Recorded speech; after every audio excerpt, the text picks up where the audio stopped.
Welcome to the next part of your first chapter, that is chemical reactions and equations. इस chapter में या इस video में हम बात करेंगे नेक्स्ट टाइप्स ऑफ रिएक्शन की। हमारे पास काफ़ी टाइप्स ऑफ रिएक्शंस होती हैं। फर्स्टली सबसे इजी वाली बात करेंगे, that is combination reaction. Combination reaction का जैसे कि नेम से क्लियर है,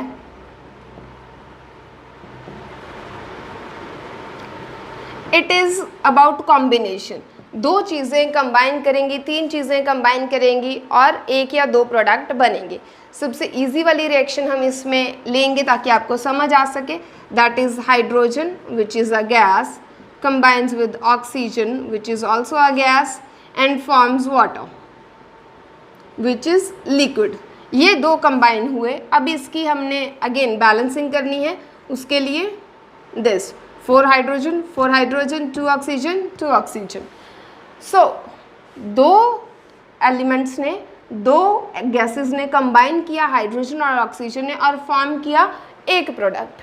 similarly you can go with the carbon and oxygen.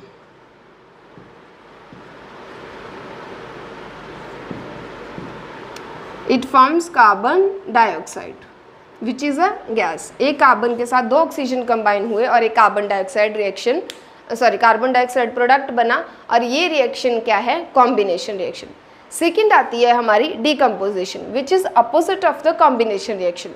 Decomposition reaction की जो एग्जाम्पल है,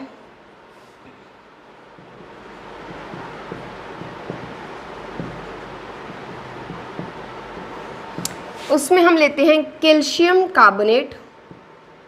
calcium carbonate is a chemical name, लेकिन इसे लाइमस्टोन भी बोला जाता है which is literally in a form of stone. ये स्टोन की, पत्थर की फॉर्म में होता है और इसे ब्रेक किया जाता है, डीकम्पोज किया जाता है कैल्शियम ऑक्साइड में विच इज़ क्विकलाइन, प्लस उसमें से इवॉल्व होती है carbon dioxide. This is gas, this is solid and this is again solid. So this is the decomposition reaction, जिसमें कंपोज करना, जोड़ना, डीकम्पोज मतलब ब्रेक करना, जिसमें ब्रेकिंग करी जाती है एक रिएक्टेंट की into multiple products. Third is displacement reaction.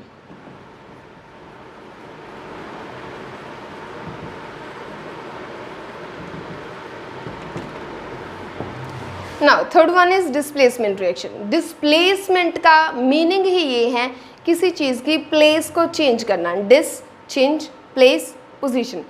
एक एलिमेंट की पोजीशन को चेंज करके उसकी पोजीशन खुद ले लेना, दैट इज़ डिस्प्लेसमेंट रिएक्शन। ऐसा होता है उसमें। तो हम यहाँ पे क्या लेते हैं? Zinc plus copper sulphate aqueous zinc solid.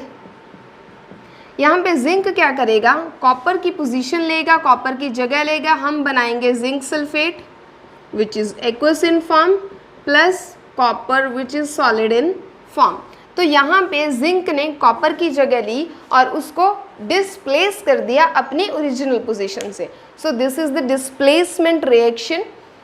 Next is double displacement. इसमें सिर्फ एक चीज़ ने एक को डिस्प्लेस किया। डबल डिस्प्लेसमेंट में होएगा उल्टा, दोनों एक दूसरे की जगह ले लेंगे। हमारे पास है सिल्वर नाइट्रेट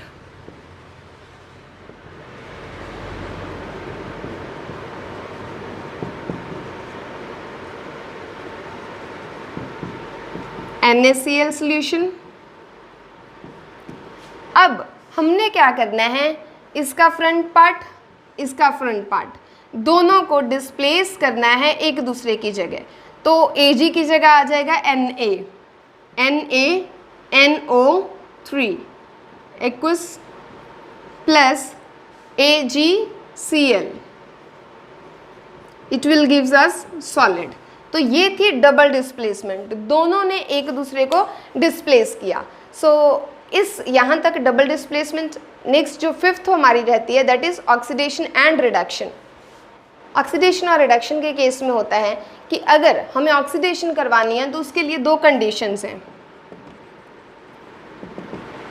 एडिशन होएगी ऑक्सीजन की, तो हम बोल सकते हैं कि ऑक्सीडेशन हुई है, जैसा कि नाम से क्लियर है, ऑक्सीडेशन ऑक्सीजन की एडिशन, या फिर रिमूवल ऑफ हाइड्रोजन। अगर किसी कंपाउंड में से हाइड्रोजन को रिमूव किया जाता है तभी यह बोला जाएगा कि वो कंपाउंड ऑक्सीडाइज हुआ है, उसकी ऑक्सीडेशन हुई है। या फिर किसी में ऑक्सीजन ऐड की जाती है उसे भी बोला जाएगा कि वो ऑक्सीडाइज हुआ है। दूसरा है रिडक्शन। रिडक्शन के लिए इसके बिल्कुल उल्टा चलेंगे।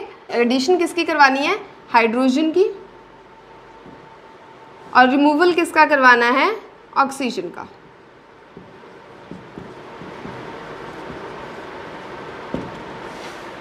गेटिंग? ऑक्सीडेशन मतलब addition of oxygen, removal of hydrogen. Reduction मतलब addition of hydrogen, removal of oxygen. ये दो तरीके से ऑक्सीडेशन होगी, दो तरीके से ही रिडक्शन होगी। अब एक एग्जांपल देखते हैं जिसके थ्रू समझेंगे।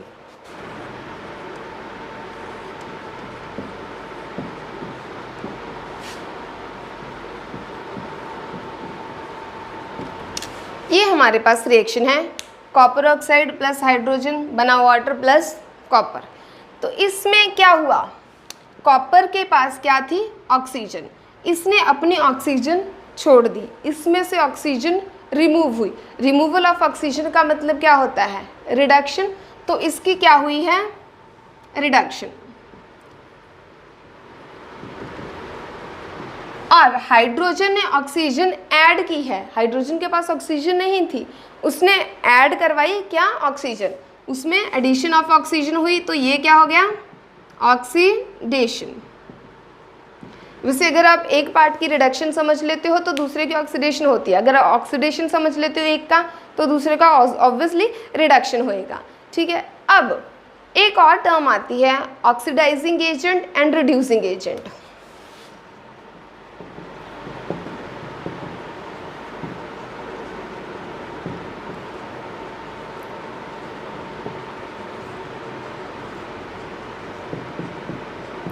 ऑक्सीडाइजिंग एजेंट वो होता है जो सेल्फ रिड्यूस होता है, जिसकी खुद की रिडक्शन हुई है। अब यहाँ पे रिडक्शन किसकी हुई है? कॉपर सल्फेट की, कॉपर ऑक्साइड रिड्यूस हो गया कॉपर में, तो यहाँ पे कॉपर क्या है? ऑक्सीडाइजिंग एजेंट है। और रिड्यूसिंग एजेंट क्या होता है? जो खुद ऑक्सीडाइज होता है,